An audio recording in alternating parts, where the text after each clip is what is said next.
I think it's important to speak on mental health because it's often overlooked, and we need to raise awareness and let others know that they're not alone. I know in my heart that the way that we can break stigma, reduce stigma around mental health is to talk about it. When you keep things just in your head and you just go over it in your mind, it becomes this big black cloud that keeps getting bigger and bigger, and it never gets checked back into place. You hear other people share their stories. You say, hey, I went through this, and they say, hey, I went through something like it. Here's how I felt better about it. Mental health can be something that's such an invisible struggle, but so universal too. It's just important for people to be able to feel like they can be honest about whatever they're going through. So if that means struggling mentally or struggling physically or anything, I think people should feel free and encouraged to talk about that. Everyone has some kind of struggle with it, and at the same time, we often feel really alone in that struggle when we're not. The reason why it's so important to talk about mental health is there's a big stigma around it, as most people know. At some point, everyone has struggled with their mental wellness. We should honestly be talking about mental health in the same way we talk about physical health. Not only does that help educate us about it and what it can feel like, but that empowers us to get help sooner rather than later. Being able to talk about it is one of the first steps in making sure that we can better society and better ourselves. When you break a leg, you see a bone sticking through the skin, or you can see it on an x-ray. Mental health isn't like that. And I think because people can't see the problem, they can't understand it. And oftentimes we fear what we don't understand. I have 100% experienced times when social media has rocked my mental health. You're putting yourself out there for millions of people. It's inevitable you're going to get judged, and that can take its toll on you. Not everybody in the world is kind. You're going to have to deal with a lot of hatred and love, even if it's hard, even if it requires you to be the bigger person and you want to defend yourself or you want to say something rude back. It's always best to take the high road. I also try to remind myself that what I see online is not always the reality of things. Taking action to not compare yourself to those posts is very crucial. There are definitely certain accounts and certain genres of social media that I avoid because I know it'll result in negative spirals about body image or, success or fashion, whatever it is. But there are just as many, if not more, things and accounts that bring me a lot of joy and a lot of acceptance and a lot of peace. When people started posting with no makeup on, when they said how their day actually was, I think that's when a shift happened. Being online and being transparent about what is actually going on in your reality is really important. You should be creating content that matters to you. Create content that feels good, content that resonates with you. I think for a long time in households of minorities, we were all told that we had to be strong and sometimes hold your feelings in.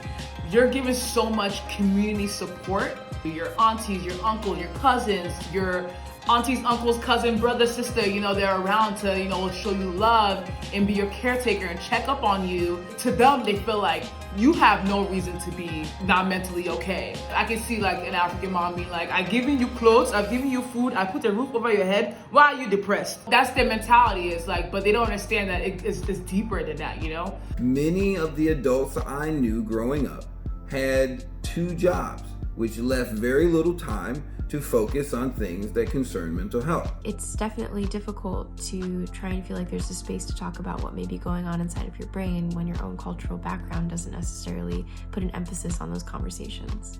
I realized that the more I talk about my own struggles with my own mental health helps everybody around me. And I guarantee the moment you open up about your own struggles with your mental health, the floodgates will open and other people will validate your feelings and share their own.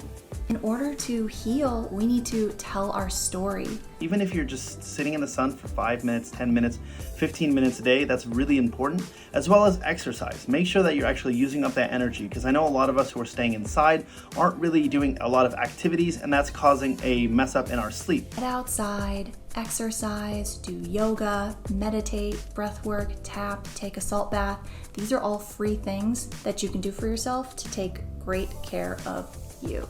Stop right now. Following whatever your friends are doing might not make you happy. You have to learn to look in the mirror and accept yourself for who you are, and you have to learn to accept the good and the bad, because we all have our flaws. I think it's really important to remember that we are all just people, and the connection between humans is a super important thing if we are all going to maintain a mental health. We all have to make sure we're being vocal with how we are talking to each other and seeing each other and hearing each other. Talking about your problems, being open about your emotions, that's what makes you strong. Oftentimes I would prioritize like success above my own happiness. That would bring me happiness, but what I've realized is like happiness has to be something that's just more inherent, that you just find in your day-to-day life, like general self-value. One of the universalizing human characteristics is our capacity to feel, and it's one that I love, and I think that we all have the ability to have empathy, live by example and lead by example. The more we talk about it, the more normalized it's gonna be. If you're feeling down, if you're feeling depressed, if you're not happy, if you're, if you need to go to therapy, it's not a sign of weakness. I feel like, ethnic communities, a lot of us, we see it as, yeah, we cool, look at you need to talk to somebody. Like it's a sign of weakness, and it's not, Being able to talk about it, I feel personally, that's the strongest thing you can do. Whatever you're doing, it's a real extension of who you are, and just be honest and authentic about it. When I'm feeling really stressed out or sad or even unworthy, to remind myself of what I have achieved, because I think it's easy to forget where we've been successful, and sometimes you just need to take that time to remind yourself you've done some pretty incredible things in your life and you deserve to celebrate who you are.